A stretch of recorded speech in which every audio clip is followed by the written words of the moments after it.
নমস্কাৰ আপোনালোক সকলোকে পুনৰবাৰ আপু নিউজৰ অন্য এটা খবৰলৈ স্বাগতম জনাইছো। আজি হৈছে 17 জানুৱাৰী। 17 জানুৱাৰী নহয় জানো? তো 31 জানুৱাৰী আগতে আপোনালোকে কৰিব লাগিব কেইটামান প্ৰয়োজনীয় কাম। চৰকাৰী কেইটামান নিৰ্দেশনা বান্ধি দিছে আপোনালোকৰ কাৰণে। তো সেই কেইটা কাম আপোনালোকে 31 জানুৱাৰী আগত কৰি আদায় কৰিব লাগিব, মানে কমপ্লিট কৰিব লাগিব। 31 জানুৱাৰী আগত কমপ্লিট কৰিব লাগিব চৰকাৰৰ দুটা নিৰ্দেশনা।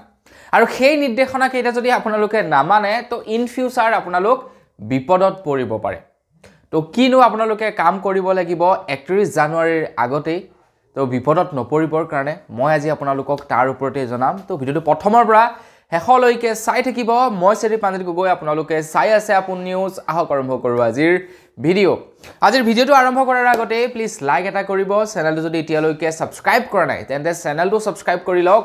এনেকুৱা ধৰণৰ খবৰবিলাক যাতে আপোনালোকে নিতৌ এইটো চেনেলত চাই থাকিব পাৰে। আগবাঢ়িছোঁ প্ৰথমটো কৰিব লগা কামৰ ফালে।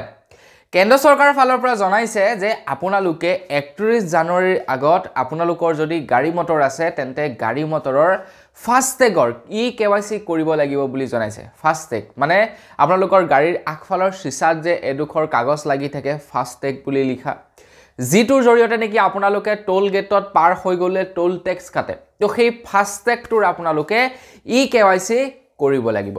এতিয়া আপোনালোকে ক'ব যে ফাষ্টেগটোৰ আকৌ KYC কেনেকৈ কৰিম? আপুনি যিটো বেংকৰ পৰা সেই ফাষ্টেগটো লৈ ৰাখিছে, IDFC বেংক আছে, কিবা কিবি এনেকুৱা ঢেৰ বেংক আছে ফাষ্টেগ প্ৰদান কৰা। আপুনি যিটো বেংকৰ পৰা সেই ফাষ্টেগটো লৈ ৰাখিছে তো সেই বেংকটোলৈ যাব লাগিব। গৈ আপোনালোকৰ ডকুমেণ্ট পাতি জমা কৰি আপোনালোকে KYC কমপ্লিট কৰিব লাগিব। তো KYC কিয় কৰিবলৈ কৈছে? KYC কৰিবলৈ কোৱাৰ এটাই কাৰণ আছে, এতিয়া সেই ফাষ্টেগটো অকণমান এডভান্স কোৱালিটিৰ এডভান্স টেকন'লজিৰ কৰিব বিচাৰিছে কেন্দ্ৰ চৰকাৰে। আগতে কি হয়, আপুনি যেনিবা লখিমপুৰৰ পৰা বা ধেমাজিৰ পৰা যেনিবা আপোনালোকে গুৱাহাটীলৈ গৈ আছে, আপোনালোকে মাজত যেইটা টোল গেট পাব আৰু সেই টোল গেট কেইটাত এটা নিৰ্ধাৰিত পইচা বান্ধি থৈ দিয়ে যে বোলে বান্দৰদেৱা এখন যিখন টোল গেট আছে এখন বাৰু ষ্টাৰ্ট হোৱা নাই, কিন্তু যদি ষ্টাৰ্ট হৈ গ'ল বুলি ধৰক, বান্দৰদেৱাৰ ওচৰত এখন টোল গেট আছে, তাত বোলে 4 চকীয়া এখন বাহন পাৰ হৈ যাবলৈ 300 টকা দিব লাগে। তো আপোনালোকে 300 টকা তাত দিহে পাৰ হ'ব লাগিব। যিমান দূৰলৈকে যায় কোনো কথা নাই, মুঠতে 300 টকা দি পাৰ হৈ যাব লাগিব। কিন্তু এতিয়া কি কৰিব কেন্দ্ৰ চৰকাৰৰ ফালৰ পৰা, সেই চিষ্টেমটো উঠাই দিব। এটা টোল গেট পাৰ হৈ যোৱাৰ পাছত আপোনালোকে যিমান দূৰ যাব, টোল গেটটো পাৰ হৈ যোৱাৰ পাছত আপোনালোকে যিমান দূৰ অতিক্ৰম কৰিব সেই টোল ৰোডটোৰ, তো সেই সিমানটোৰহে আপোনালোকে পইচা দিব লাগিব। কেতিয়াবা এনেকুৱা হৈ যায় আপোনালোকে টোল গেটটো পাৰ হৈ জাষ্ট অকণমান আগত গৈ আপোনালোকে ৰখি দিব লাগে বা সেই মানুহবোৰলৈ আপোনালোকে গৈছে, কিন্তু টোল গেটেৰে পাৰ হৈ যোৱাৰ বাবদটো আপোনালোকে পইচা সম্পূৰ্ণ দিবই লাগিব। তো সেইকাৰণে কি কৰিছে, এইটো চিষ্টেম কৰা হৈছে যে আপোনালোকে যদি ওচৰলৈকে যায় টোল গেট পাৰ হয় তেন্তে আপোনালোকৰ পইচা কমকৈ কাটিব। আৰু সেইকাৰণে এতিয়া KYC কৰিবলৈ কৈছে। পৰাপক্ষত আপোনালোকে KYCটো কৰি ল'ব, আপোনালোকৰে ফাইদা আছে। আগবাঢ়িছোঁ ইয়াৰ পাছৰটো কৰিবলগীয়া কামৰ ফালে। ইয়াৰ পাছৰটো কৰিবলগীয়া কাম হৈছে ষ্টুডেণ্টবিলাকৰ কাৰণে। আপুনি ষ্টুডেণ্ট নেকি? কমেণ্ট এটা কৰি জনাব। আপুনি যদি এজন ষ্টুডেণ্ট তেন্তে আপোনালোকে ABC কাৰ্ড বাৰু বনালে নে নাই বনোৱা কমেণ্ট এটা কৰি জনাব।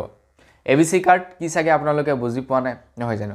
আপোনালোকে ডিজিলকাৰ এপ্লিকেশ্যনটো অ'পেন কৰিব, তাত আপোনালোকে বনাব পাৰিব ABC কাৰ্ড। ডিজিলকাৰটো আপোনালোকে অ'পেন কৰিলে হ'ল, বা ইউটিউবত আপোনালোকে চাৰ্চ কৰিব যে ABC কাৰ্ড কেনেকৈ বনোৱা হয়, আপোনালোকে পাই যাব ঢেৰ ভিডিঅ', আপোনালোকে বনাব পাৰিব। এতিয়া আপোনালোকক মই থুলমূলকৈ বজাই দিওঁ যে ABC কাৰ্ডনো কি।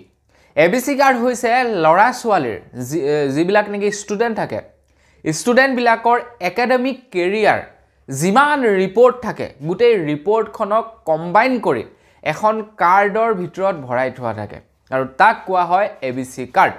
যেনেকৈ নেকি আপোনালোকে যেনিবা পান কাৰ্ডৰ জৰিয়তে ক'ৰবাত লোন ল'ব পাৰি, আৰু সেই লোনৰ ডিটেইলছ যেনেকৈ নেকি পান কাৰ্ডত সোমাই থাকে, ঠিক তেনেকৈ আপোনালোকে যেতিয়াই নেকি স্কুলত নামভৰ্তি কৰিব, নামভৰ্তি কৰাৰ লগে লগে কোন ক্লাছত আপোনালোকে কিমান নম্বৰ পাইছে, কিমান ক্লাছলৈকে পঢ়িছে, সকলোবিলাক ডিটেইলছ সেই ABC কাৰ্ডখনত সোমাই থাকিব ডিজিটেল প্ৰক্ৰিয়াৰে। আজিৰ পৰা কেইবছৰমানৰ পাছত আৰু আপোনালোকৰ ল'ৰা ছোৱালীয়ে যেতিয়া নেকি বিদ্যালয়ত পঢ়িবলৈ যাব, এখন বিদ্যালয়ৰ পৰা আন এখন বিদ্যালয়লৈ ওলাই যাব, তেতিয়া তেওঁলোকক চাৰ্টিফিকেটৰ প্ৰয়োজন নহ'ব, তেওঁলোকক প্ৰয়োজন হ'ব সেই ABC কাৰ্ডখনৰ। ABC কাৰ্ডখনতে সকলোবিলাক থাকিব, গতিকে চাৰ্টিফিকেটৰ আৰু প্ৰয়োজন নহ'ব। তো সেই কাৰণে ABC কাৰ্ডটো মোষ্ট ইম্পৰ্টেণ্ট বহু ৰাজ্যত এতিয়া একদম কম্পালসৰি কৰি দিছে ABC কাৰ্ড নহলে এডমিশন ল'ব নোৱাৰিব গতিকে শীঘ্ৰেই আপোনালোকে সেই ABC কাৰ্ডখনো বনাই লওক তো বন্ধু বান্ধৱীসকল বস আজিৰ ভিডিঅ'ত জনাবলগীয়া খবৰ ইমানটোৱে আছিলে খবৰ কেইটা জানি আপোনালোকৰ কেনেকুৱা লাগিলে কমেন্ট এটা কৰি জনাব যদি ভাল লাগিলে লাইক এটা কৰিব চেনেলটো যদি সাবস্ক্ৰাইব কৰা নাই সাবস্ক্ৰাইবটো কৰি ল'ব পুনৰ এটা ভিডিঅ'ত আপোনালোক সকলোকে লগ পোৱাৰ আশা ৰাখিলো বিদায় মাগিছো ধন্যবাদ জয় অসম